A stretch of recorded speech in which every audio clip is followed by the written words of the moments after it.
Hey everyone, I'm Conor, and I'm going to share my story.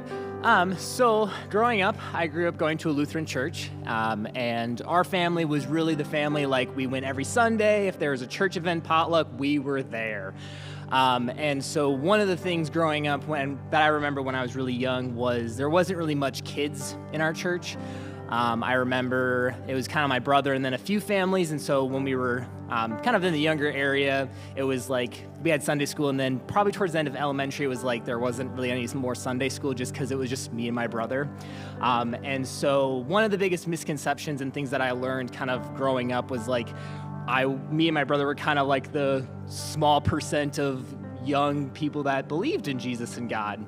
And so that kind of continued on through high school and middle school. And one of the biggest things was because of how small our church was, it was really kind of on the older side of the congregation. And so again, that was kind of feeding into that misconception. And even like at school, I would hear stories like, oh, I don't believe in God or Jesus. And it kind of was like really dampening on what I believed.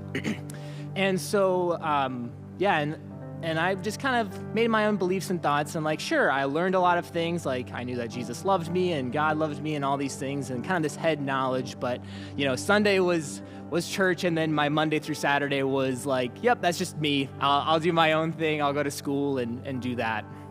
And so when I went to college, I kind of just stopped really thinking about Jesus and God. Like I was like, yep, I'm going into the big world, I'm going on my own. And knowing like through my kind of past senses of like, well, there's not really gonna be much people I know, that believe in Jesus. So I did my own thing, didn't really think about God, going to church, and so kind of continued through my first year of college. And it didn't really and of course when I went home, I would visit and be like, yeah, sure, I'll go to church and kind of have my moment on Sunday, and all of that. And it wasn't until the middle of spring semester, we went to this Moab trip, and I remember taking a break from doing kind of the guiding stuff and walking in the vastness of the Red Desert, Moab, Utah. And this thought had came into my head of I know Jesus and I know God, but yet I'm not really doing much to continue that, they're and so again, this idea that with Sunday and all right, I'm in the presence of in the church and whatever, and you're up there and I'm down here and I'll just continue my stuff. And it wasn't until then I had more conversations at Moab where it was oh, there's something different that I know about Jesus than other folks do.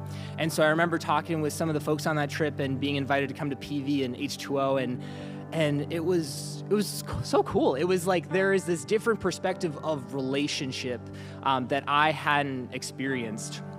And continuing conversations with mentors and other people, I was okay, here is my moment where I just need to make a full commitment, because it's either I'm going full in or I'm fully out. I can't be in this halfway point.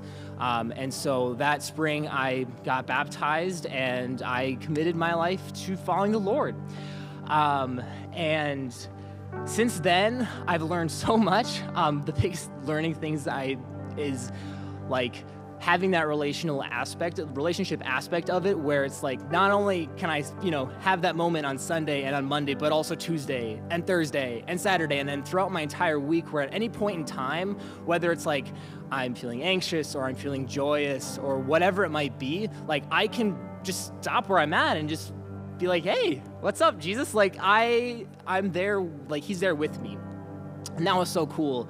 And some of the other things I've learned too, where it doesn't get necessarily easier. It surely hasn't. There's definitely been hard moments from that point in time and now, but knowing a sense of peace and kind of comfort in the fact that when I do come to him, I know that he's there and he's listening to me and he knows where I'm at. And no matter what path I'm on, I don't need to clean myself up and then be okay, hey, but I can just come where he's there wherever I'm oh, sorry. I can come to him and he is there and meets me where I'm at, which is so cool. But yeah, that's my story.